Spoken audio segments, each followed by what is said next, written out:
आज आम बनवा जाऊँ जह्नी आलू दे पोस्त जह्नी आलू पोस्त तरकारी से इनग्रेडिएंट्स है किसी सोरिष तेल कटा पियाज लंका जह्नी कटा रखाई आउ पोस्त मसला जोटा कि बाटिकी रखी किसी कटा रसुण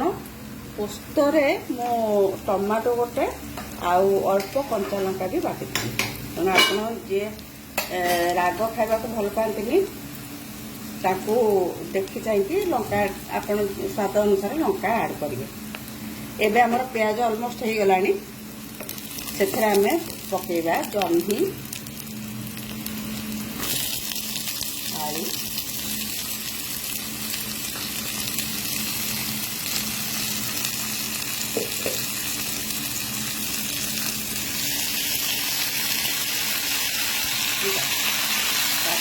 पकेबा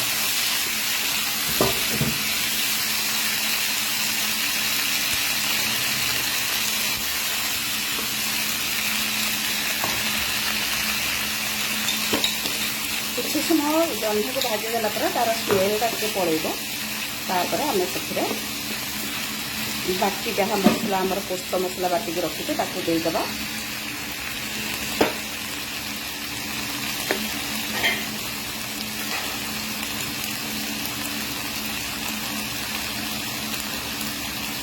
जह्नी टे बेसी पानी छाड़े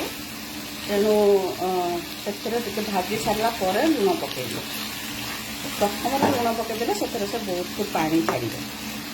आ पानी रे ही जह्नीटा सीझीज तेणु ताको आउ पानी देवा दरकार बहुत कम पानी देवे बेसी पानी देवा दरकार नहीं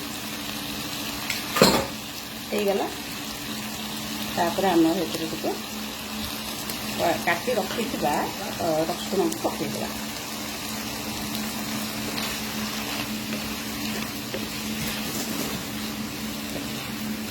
जेहेतु आमर ओडिया रोषे सबुतर हलदी पड़े तेणु एथर तो पोस्तर हलदी पड़ेनि खाली अल्प गोटे पिंच हलदी आम टे पकईदेवा।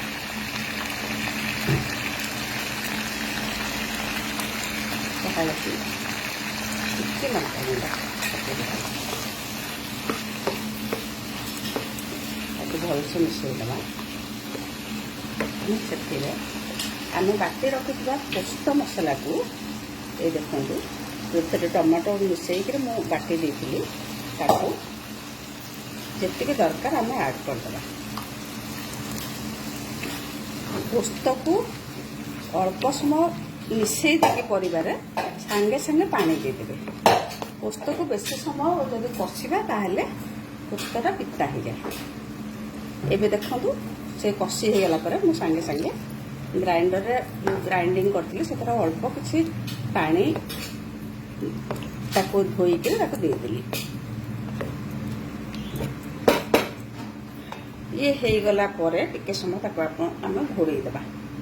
घोड़े बसईदेला जिते बड़े काढ़ा से अल्प सोरिष तेल से ऐड करदे मुझे टे सोरिष तेल दे दूची संगे टिके से कंचा सोरिष तेल देदेवे तापर सी पूरा फुटी गला ये आमर फुटी आसला फुटीगला सिमर बसईदेवे 5 मिनिट बसईदेले जह्नी बेसी समय निएनि तेणु से भितर सीझिकी पोस्त मसला तादे भेदी प्रस्तुत हो गला आमर जह्नी पोस्त। धन्यवाद।